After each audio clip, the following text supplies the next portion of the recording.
차가운 형광등 불빛이 내 주름진 얼굴을 비춘다.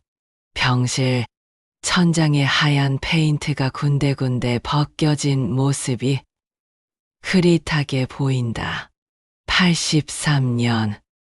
그 긴 세월을 살아오면서 수없이 많은 천장을 올려다 봤지만 이 병실 천장만큼 쓸쓸한 건 없었다. 산소흡기가 코와 입을 덮고 있어 숨쉬기가 답답하다. 팔뚝에 꽂힌 링거 바늘이 따갑고 심장 모니터에서 나는 규칙적인 소리만이 이 공간에 생명력이 있다는 걸 알려준다. 텅 빈 병실. 4명의 자식을 낳고 키웠는데 마지막 순간에 아무도 없다. 병실 문 밖으로 간호사들의 발걸음 소리가 들린다. 바쁜 걸음, 무심한 걸음. 208호실에 죽어가는 노인에게는 아무도 관심이 없다. 면회 시간은 벌써 지났고 자식들은 각자의 삶으로 돌아갔다. 민수는 아마 지금쯤 회사에서 야근을 하고 있겠지. 늘 그랬듯이 어머니는 괜찮으실 거야 라고 스스로를 위로하면서 준호는 술집 어딘가에서 인생이 왜 이리 꼬였는지 한탄하고 있을 테고 수호는 또 도박장에서 한탕을 노리고 있을 거다. 은주만이라도 올 줄 알았는데 시어머니가 또 뭐라고 했나 보다. 외로움은 마지막 순간에야 진짜 얼굴을 드러낸다. 평생 바쁘게 살면서 외로울 틈이 없다고 생각했는데 정작 죽음 앞에서는 그 외로움이 칼날처럼 날카롭게 가슴을 파고든다. 젊은 시절 남편이 먼저 떠났을 때도 이렇게 외롭지는 않았다. 그때는 키워야 할 아이들이 있었고 살아야 할 이유가 분명했으니까. 하지만 지금은 아이들은 다 컸고 각자의 가정이 있고 나는 그저 짐이 되어버렸다. 가슴이 답답하다. 배가 제 기능을 못하는 것 같다. 의사는 시간 문제라고 했다.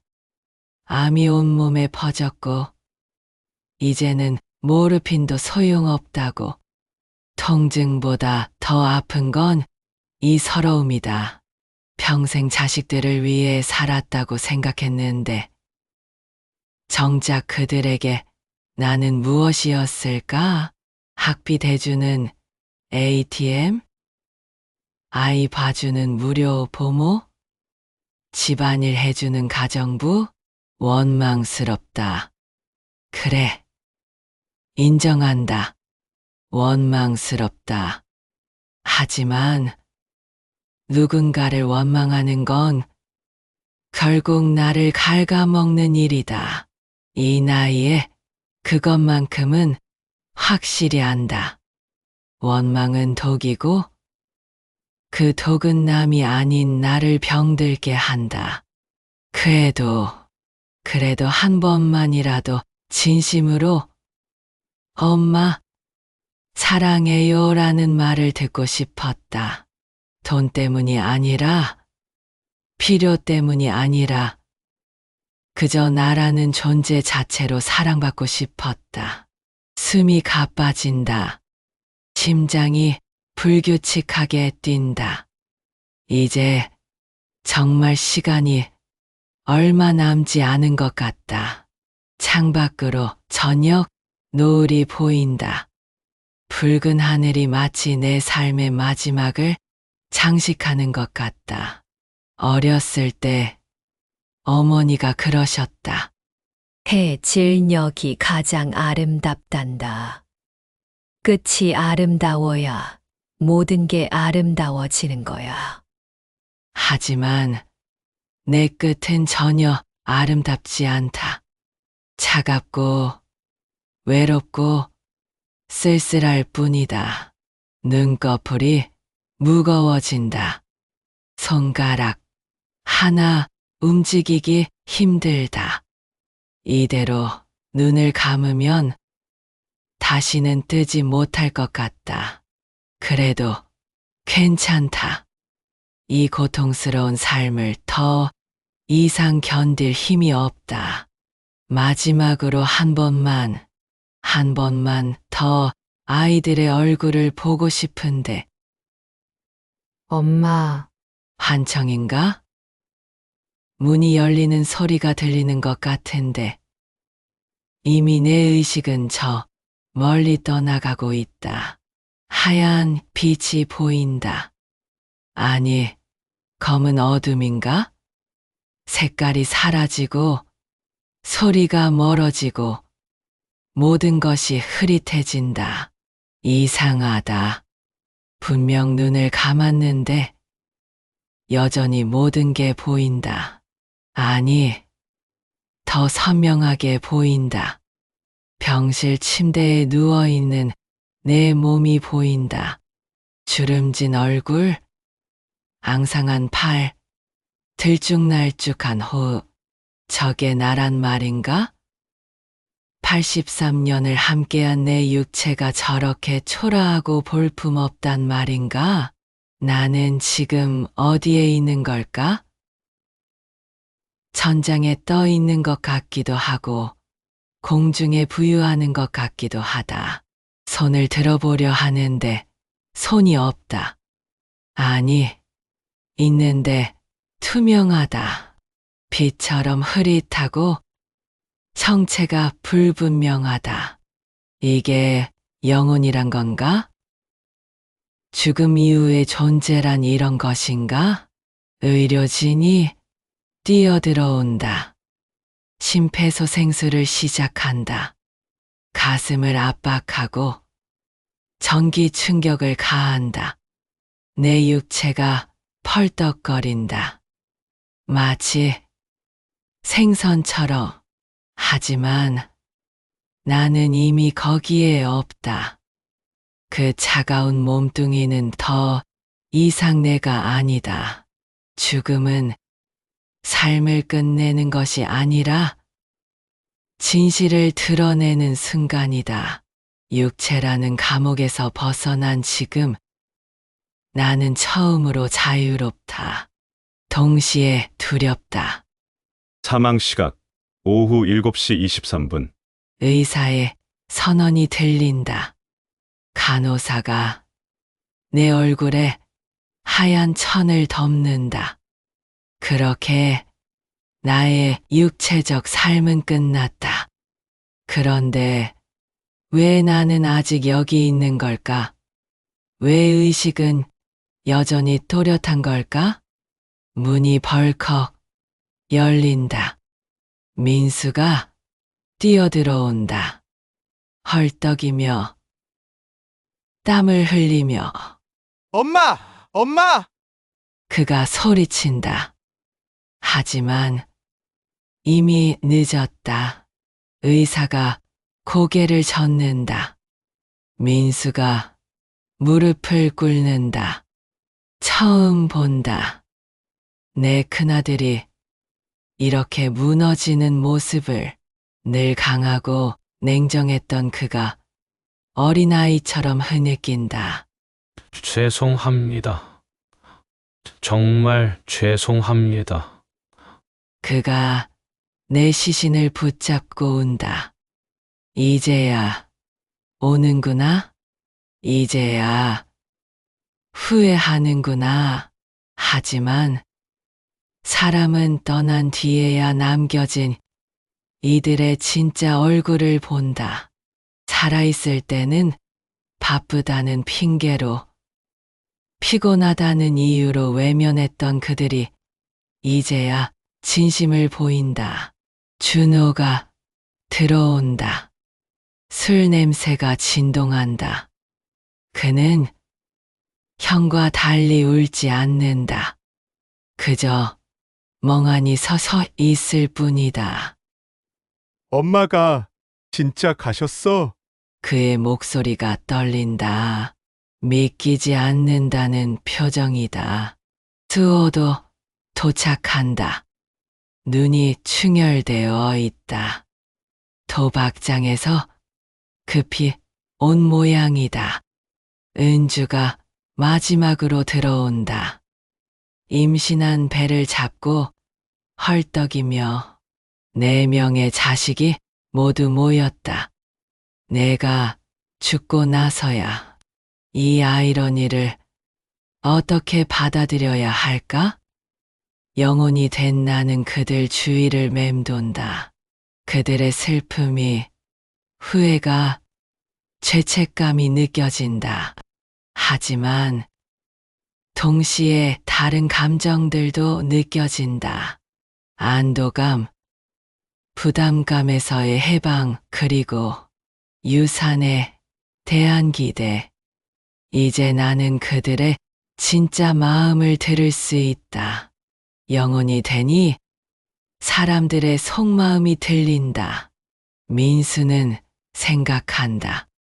이제 병원비 걱정은 안 해도 되겠네. 준호는 중얼거린다. 집이라도 팔면 빚은 갚을 수 있겠지.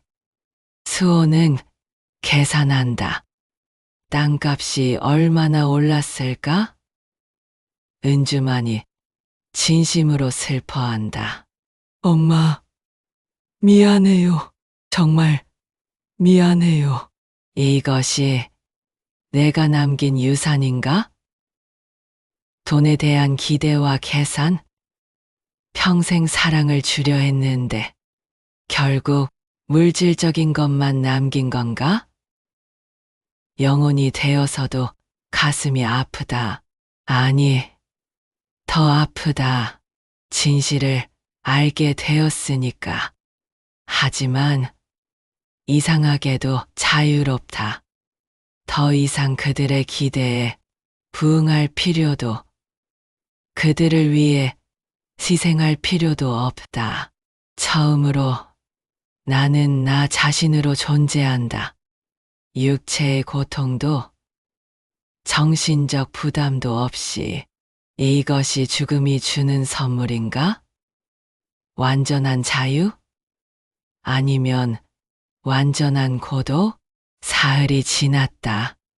나는 여전히 이곳에 머물러 있다. 장례식장의 향, 냄새가 코를 찌른다. 아니, 영혼에게는 코가 없는데 어떻게 냄새를 맡는 걸까? 모든 감각이 다르다. 더 예민하면서도 더 초월적이다. 빈소가 차려졌다. 내 영정 사진이 걸려 있다. 60살 때 찍은 사진이다. 그때가 가장 행복했던 시절이었나? 손자들이 막 태어났고 아직은 모든 게 희망적으로 보였던 시절. 지금 보니 그 사진 속의 미소도 어딘가 쓸쓸해 보인다. 조문객들이 오기 시작한다. 동네 사람들, 친척들, 민수의 직장 동료들. 그들은 와서 절을 하고 위로의 말을 건네고 부의금을 낸다. 형식적인 절차들. 그 속에서 진심은 얼마나 될까? 어머님이 참 좋은 분이셨는데 자식들 복이 많으셨어요. 이제 편히 쉬실 거예요. 거짓말. 다 거짓말이다. 나를 좋은 사람이라고 생각한 사람은 별로 없었다. 까칠하고 고집스럽다고 뒷담화를 했으면서 자식 복이 많다고? 끝까지 혼자 죽었는데 천히 쉰다고? 영혼이 되어서도 이렇게 떠돌고 있는데. 그런데 이상하다. 민수가 운다. 조문객들 앞에서 체면도 차리지 않고 운다. 저희 어머니가 정말 고생 많으셨습니다. 제가 불효자였습니다.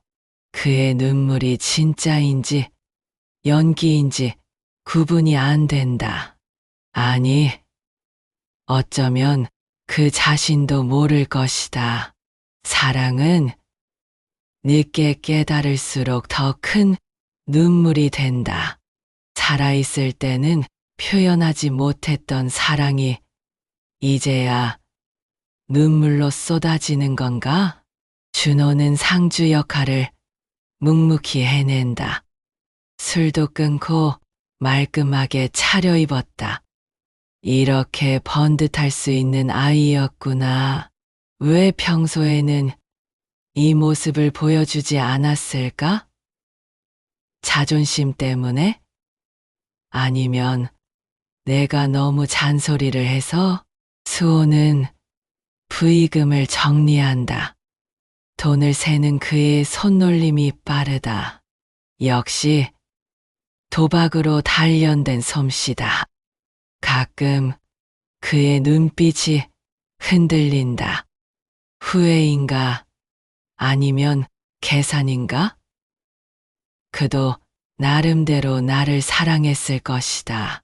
단지 도박이 그 사랑보다 강했을 뿐. 은주가 가장 애처롭다. 임신한 몸으로 계속 서 있기가 힘든지 자주 앉았다 일어났다를 반복한다. 시어머니가 와서 뭐라고 하자 그녀가 대답한다. 저희 어머니 장례식인데 당연히 있어야죠. 처음이다. 은주가 시어머니에게 이렇게 당당하게 말하는 것을. 내가 죽고 나서야 용기를 낸 건가? 밤이 깊어진다. 조문객들이 떠나고 가족들만 남는다. 이제야 진짜 이야기가 시작된다. 엄마가 얼마나 남기셨을까? 수호가 조심스럽게 운을 뗀다. 그런 얘기는 나중에. 민수가 제지한다. 나중이 언제인데? 우리 모두 궁금하잖아. 준호가 거든다. 언니, 엄마가 통장 얘기 안 하셨어? 수호가 은주를 쳐다본다. 사람은 가장 사랑하는 이에게서 가장 깊은 상처를 받는다. 내가 가장 사랑했던 내 자식이 지금 내게 가장 큰 상처를 주고 있다. 시신도 싣기 전에 유산 이야기를 하다니. 하지만 이것도 인간의 본성인가? 슬픔과 욕망이 공존하는 것이. 엄마는 항상 공평하게 나누라고 하셨어. 은주가 말한다. 공평, 형이 제일 많이 받아갔으면서. 준호가 비꼰다. 내가 뭘 받아갔다는 거야? 민수가 화를 낸다. 대학원까지 뽑아먹고 결혼자금까지 받아갔잖아. 그건 내가 장남이니까. 장남, 21세기에 무슨 장남 타령이야? 그들의 말다툼이 계속된다. 빈소에서, 내 영정 앞에서. 이것이 내가 키운 자식들의 민낯이다. 서로를 향한 질투와 원망, 그리고 욕심. 내가 무엇을 잘못했기에 이렇게 되었을까? 새벽 3시, 빈소에는 민수만 남아있다. 다른 형제들은 잠시 쉬러 갔다. 그는 내 영정을 바라보며 혼잣말을 한다. 엄마, 미안해요. 정말 미안해요. 제가 너무 바쁘다는 핑계로 회사 일이 중요하다고 엄마를 외롭게 했어요. 그의 속마음이 들린다. 하지만 어쩔 수 없었어. 가족을 먹여 살려야 했고 성공해야 했어. 엄마도 이해해 주실 거야. 아니, 이해해 주셔야 해. 내가 이렇게 성공한 것도 다 엄마 덕분이니까. 자기 합리와 인간의 가장 교묘한 방어기제. 민수는 늘 그랬다. 자신의 이기심을 가족을 위한 희생으로 포장했다. 하지만 그도 나름의 고통이 있었을 것이다. 장남이라는 무게, 성공해야 한다는 압박. 그것이 그를 차갑게 만들었을까? 준호가 돌아온다. 술 냄새가 난다. 또 마셨구나. 형, 또 마셨어? 조금. 잠이 안 와서. 엄마 앞에서 그러지 마. 엄마는 이제 없잖아. 준호의 목소리에 분노가 섞여 있다. 그의 마음이 읽힌다. 왜 항상 나만 혼났을까? 형은 공부 잘한다고 칭찬받고, 나는 공부 못한다고 구박받고, 동생은 막내라고 귀여움받고, 나는 가운데 끼어서 무시당하고, 엄마도 결국 나를 사랑하지 않았어. 말하지 못한 진심이 때로는 가장 큰 폭탄이 된다. 준호가 평생 가슴에 품고 있던 그 서운함이 이제야 폭발하려 한다. 술이 그 도화선이 되어 형은 좋겠다. 엄마한테 항상 자랑스러운 아들이었으니까. 무슨 소리야? 몰라서 물어? 엄마는 항상 형 자랑만 했어. 민수는 이렇고, 민수는 저렇고. 그게 뭐가 문제야? 나는 뭐였는데? 실패한 아들, 술주 정뱅이? 형제의 갈등이 깊어진다. 수호가 들어온다. 그의 눈이 빛난다. 도박판에서 이긴 모양이다. 형들, 싸우지 마. 엄마 앞에서 너나 정신 차려. 또 도박했지? 조금 장례식 비용이라도 벌어야 하잖아. 수호의 변명, 그의 마음속 불안이 느껴진다. 엄마가 얼마나 남겼을까? 내 빚을 갚을 만큼. 아니면 또 형들한테 손 벌려야 하나? 엄마, 제발 좀 많이 남겨주세요. 은주가 마지막으로 온다. 눈이 퉁퉁 부어 있다. 계속 울었나 보다. 오빠들, 그만 좀 해요. 엄마가 얼마나 속상하실까요? 너는 시집가서 남이니까 편하게 말하지. 남이라니요? 저도 엄마 딸이에요. 그래? 그럼 왜 엄마 돌아가실 때 없었어? 시어머니가 또 시어머니 핑계. 은주의 눈물, 그녀의 마음이 읽힌다. 나도 가고 싶었어요. 정말 가고 싶었어요. 하지만 시댁 눈치가 아이들 때문에. 엄마, 정말 죄송해요. 딸이 이렇게 못나서. 가족의 가장 큰 비극은 서로를 믿지 못할 때 시작된다. 내 자식들은 서로를 믿지 못한다. 의심하고, 질투하고, 원망한다. 내가 그들에게 물려준 것이 이런 불신이었나? 아니면 이것도 인간의 숙명인가? 새벽이 밝아온다. 장래의 둘째 날이다. 오늘도 조문객이 올 것이다. 그리고 내 자식들은 그 가면을 쓸 것이다. 화목한 가족, 효도하는 자식들의 가면을. 하지만 나는 안다.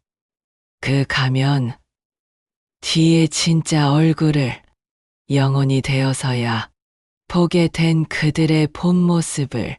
장래 마지막 날 오후 발인을 앞두고 있는 시간에 뜻밖의 방문객이 왔다. 정장을 말끔하게 차려입은 중년 남자. 변호사 김상진. 고인과 생전에 인연이 있었던 김상진 변호사입니다. 유족분들께 전해드릴 말씀이 있어 왔습니다. 민수가 의아한 표정으로 그를 맞는다. 저희 어머니와 무슨 인연이? 유언장이 있습니다. 그 한마디에 빈소의 공기가 얼어붙는다. 형제들의 눈빛이 일제히 변한다. 놀라움, 기대, 불안, 의심. 모든 감정이 그들의 얼굴에 스쳐 지나간다. 유언장이요? 엄마가? 준호가 믿기지 않는다는 듯 묻는다. 네. 작년에 저를 찾아오셔서 공증을 받으셨습니다. 장례가 끝나면 유족분들을 모시고 정식으로 개봉할 예정입니다만 우선 존재 여부는 알려드려야 할 것 같아서. 돈은 가족을 묶기도 하고 갈라놓기도 한다. 변호사의 등장은 그들을 하나로 묶었다. 유산이라는 공통의 관심사로. 하지만 동시에 그들을 갈라놓을 씨앗도 뿌려졌다. 과연 누가 얼마를 받을 것인가?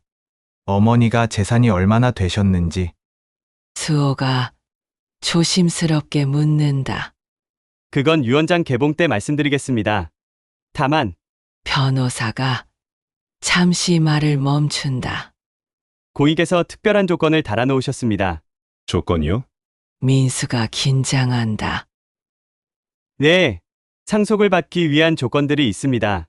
자세한 내용은 역시 나중에. 변호사가 떠난 후 빈소는 술렁인다.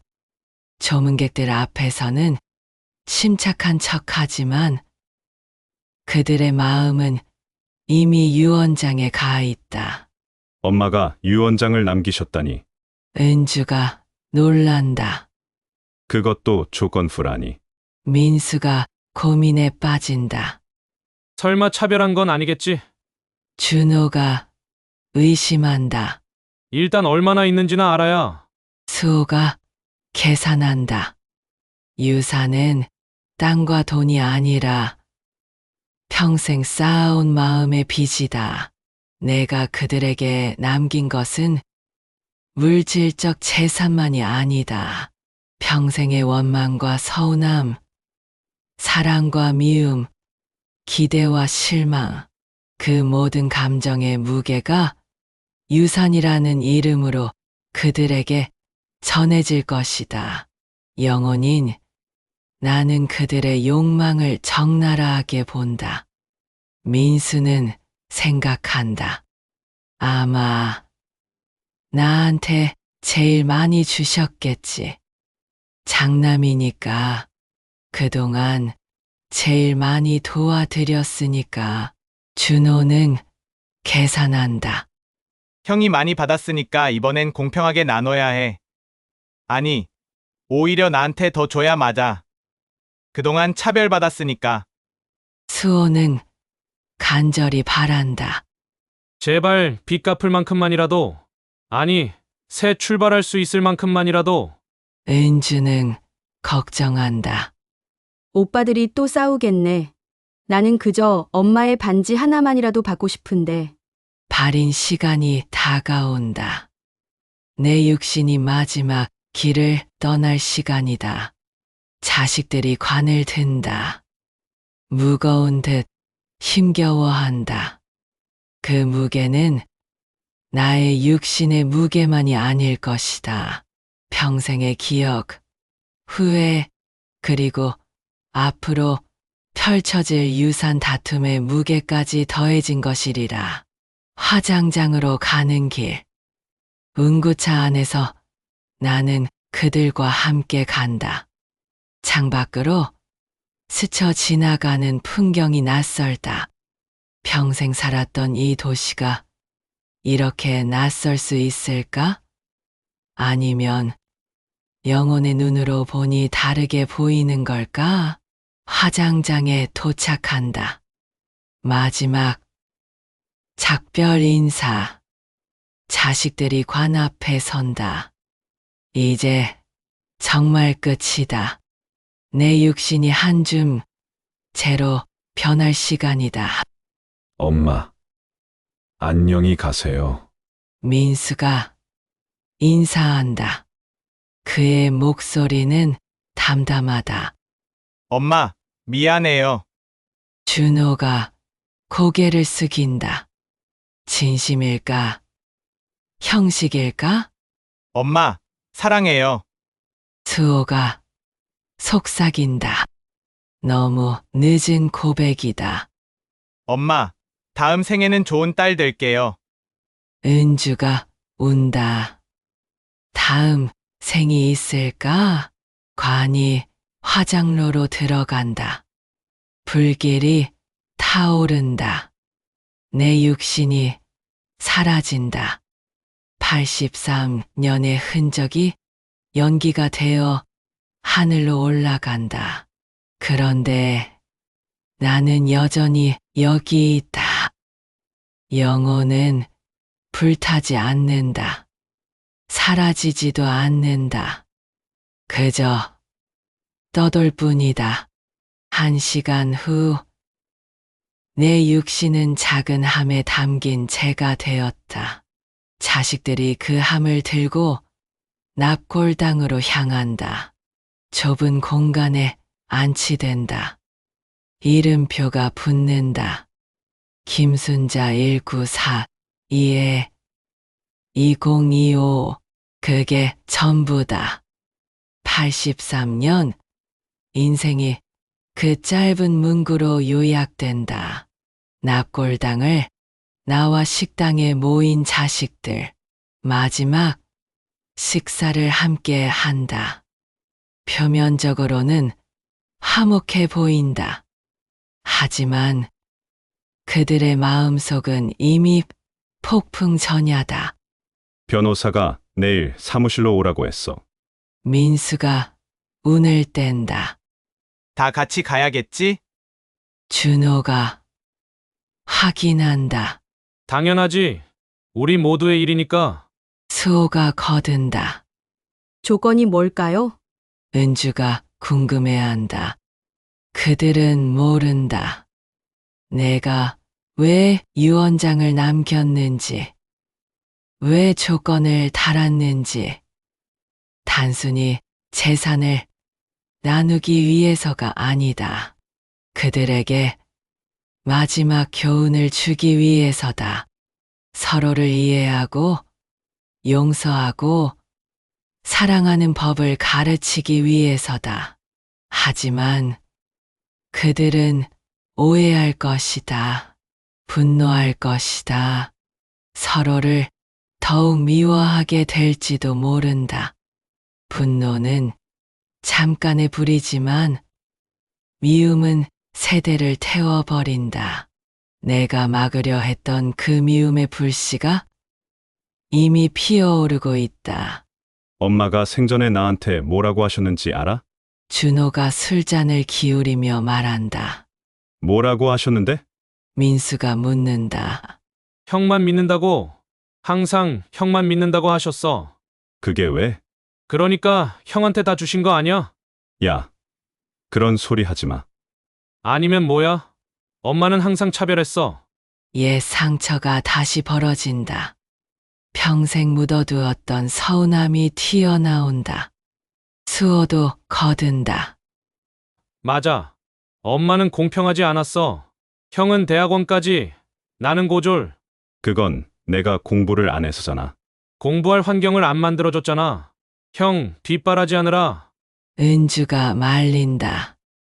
오빠들, 제발 그만해요. 엄마가 들으시면 하지만 이미 늦었다. 형제간의 골은 깊어만 간다. 그들은 모른다. 내가 지켜보고 있다는 것을, 내가 그들의 모든 말, 모든 생각을 듣고 있다는 것을. 진정한 유산은 사랑이고 그것만이 영원히 사라지지 않는다. 하지만 내 자식들은 사랑보다 돈을 선택했다. 화목보다 욕심을 선택했다. 그것이 인간의 본성일까? 아니면 내가 그렇게 가르친 걸까? 밤이 깊어간다. 자식들이 각자 집으로 돌아간다. 내일이면 유언장이 공개될 것이다. 그들의 운명이 결정될 것이다. 아니, 어쩌면 그들의 관계가 완전히 파괴될지도 모른다. 나는 납골당으로 돌아온다. 내 이름이 적힌 작은 공간 앞에 선다. 이곳이 이제 내 집인가? 영원한 안식처. 하지만 영원히 나는 안식하지 못한다. 자식들이 걱정되어 그들의 미래가 두려워 다른 영혼들이 보인다.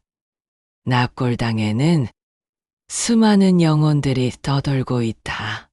다들 나처럼 못다 한 일이 있는 모양이다. 못다 한 사랑, 못다 한 용서, 못다 한 화해, 죽어서도 놓지 못하는 미련들, 한 영혼이 내게 다가온다. 늙은 남자의 영혼이다. 새로 오셨군요. 네, 자식들 때문에 남아 계신가요? 어떻게 아셨어요? 다들 그래요. 처음엔 시간이 지나면 놓게 됩니다. 언제쯤이요? 사람마다 달라요. 어떤 이는 49일, 어떤 이는 몇 년, 어떤 이는 영원히. 영원히. 그 말이 무겁게 다가온다. 나는 언제까지 이곳에 머물러야 할까? 자식들이 화해할 때까지? 서로를 용서할 때까지? 아니면 영원히? 새벽이 다가온다. 곧 해가 뜰 것이다. 새로운 날이 시작될 것이다. 유언장이 공개되는 날, 진실이 드러나는 날, 폭풍이 시작되는 날, 나는 기도한다. 영혼이 무엇에게 기도하는지는 모르겠지만 간절히 기도한다. 제발 내 자식들이 서로를 미워하지 않기를, 내가 남긴 유산이 축복이 되기를, 저주가 되지 않기를. 하지만 알고 있다. 폭풍은 피할 수 없다는 것을. 그들은 싸울 것이고 상처받을 것이고 어쩌면 영원히 남남이 될지도 모른다는 것을. 그것이 내가 뿌린 씨앗의 결과라는 것을. 바람이 분다. 납골당의 작은 창문으로 바람이 들어온다. 차가운 바람, 폭풍의 전조. 내일이면 모든 것이 드러날 것이다. 내가 평생 숨겨왔던 비밀, 그들이 몰랐던 진실, 그리고 우리 가족의 진짜 모습이.